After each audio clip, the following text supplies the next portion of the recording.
Shocking new CDC report shows the measles are making a comeback. I'm Jim Drastic. I'm Tiffany Drastic. And I'm Nick Knutson, and today on The Dangerous Ones, 25 years after measles was declared eradicated in the United States, a report today from the CDC shows that 2025 has the highest number of new cases since 1992. Oh my God. That's over 3 decades, folks. Cases have popped up in 39 of the 50 states this year, with 1,288 cases so far in total. Around 95% of the people with confirmed cases this year were previously unvaccinated.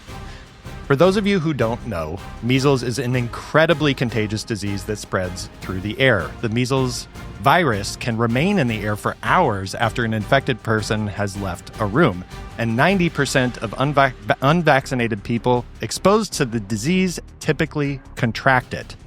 Particularly vulnerable groups include children under 5, pregnant women, and people with weakened immune systems. The disease had been eradicated previously because the United States achieved herd immunity. For measles, we need 95% vaccination rates to prevent ongoing outbreaks. It's now spreading in communities where vaccination rates have dipped into the low 90s or even into the 80s, as you'll tell us in a few minutes, putting everybody's kids at risk. We'll walk you through the symptoms in a bit because in 2025, we can't have nice things. Now we have to worry about this shit on top of everything else. Well, you know, the one thing I would say is ever since COVID, ever since 2020, we take these things, I take them way more seriously. I mean, when I hear a little blip on the news, blip, blip, I'm like, whoa, what's going on? Let me look up when I got my vaccine. Yeah. You bet. And, you know, the measles is no joke. It does kill people. It does kill children. Mm-hmm. And so it's important to take it extremely seriously. Yeah, about 2 out of every 1,000 people who contract the disease die of it. There's also this other thing called immune amnesia, which is like it makes your body unable to fight other diseases after you get it. Is that right? Yeah. So it's dangerous. So your body is now susceptible to all of those other things. That's correct. Oh, cool. Yeah. Cool. Love Gift it. that keeps on giving. Yeah. Well, let's start with a show of hands. Who here has had the measles? Raise your hand. Okay. Who here has had the measles vaccine? Exactly. Hey, it works, everybody. We all raised our hands because none of us have had the measles because we've all had the vaccine. So really, this all kind of boils down. Now, obviously, West Texas is not the only place that this is happening. This is now spread across a good swath of America. In fact, I'm going to show a map on the screen right now of where they are seeing outbreaks and where they're seeing individual isolated cases. Take a look at this map. But what is going on in West Texas? Let me talk about it.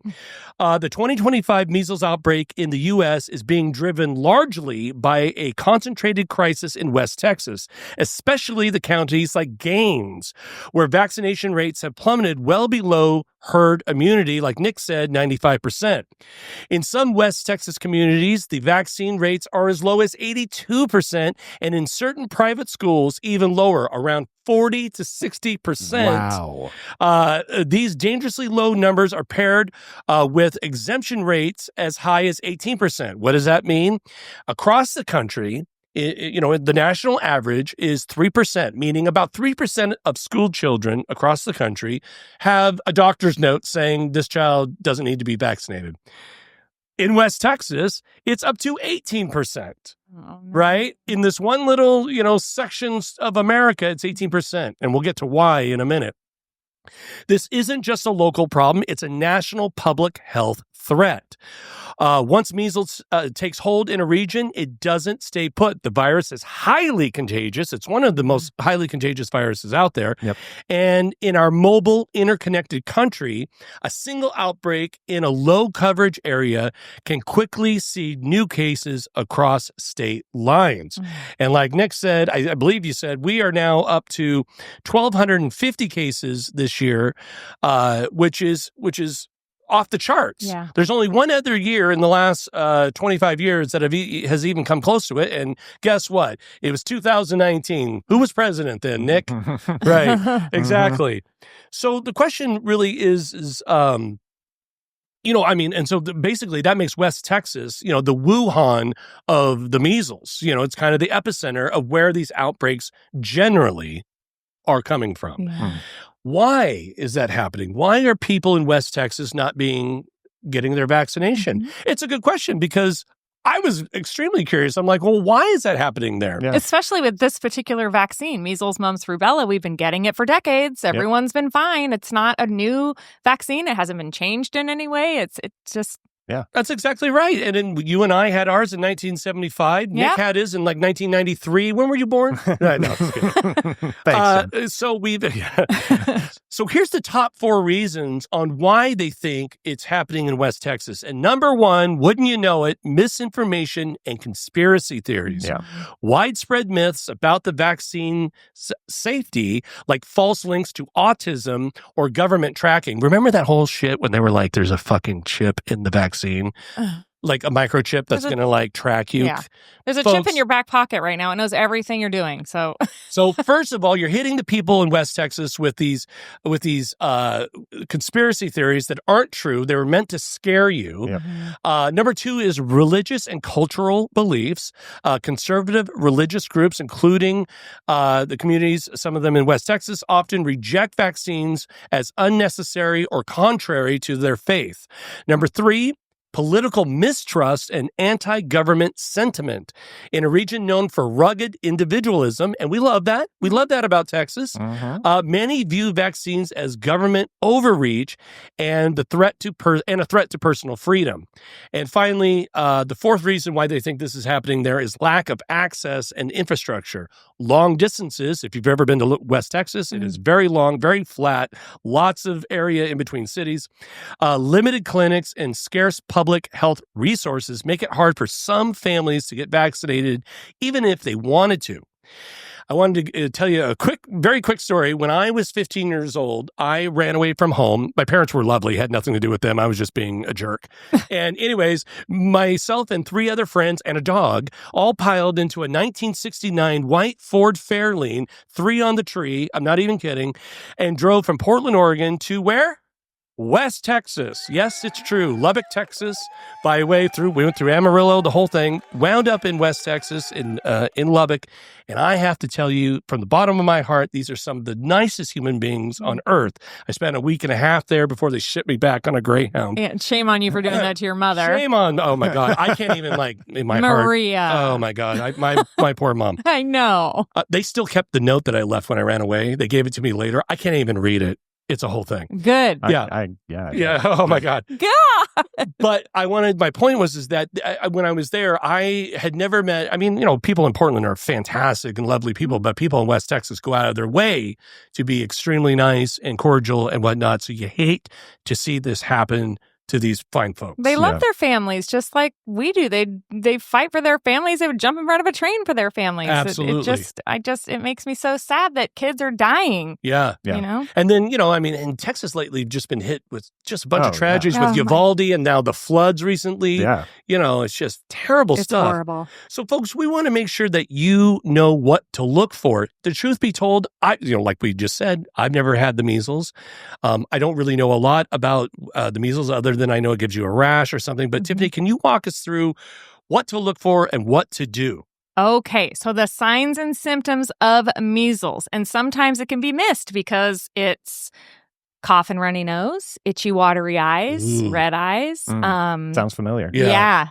High fever is one of the things where if you're a mom and you're taking your kid's temperature 104, that's like the, dangerous territory. It comes with really high fever, 104, 105, very dangerous. Scary. Which causes brain swelling and, it's really dangerous. The other 2 symptoms are called Koplik spots, which are just little white spots inside the mouth, and then that distinctive rash. But you can get measles and not have either one of those things. So you could be walking around thinking you just have a cold and you have measles. And the spots in the mouth, they start after you start getting symptoms. So after your nose starts running, your itchy, watery eyes, and you get the spots, that's when you go, I might be on my way to measles.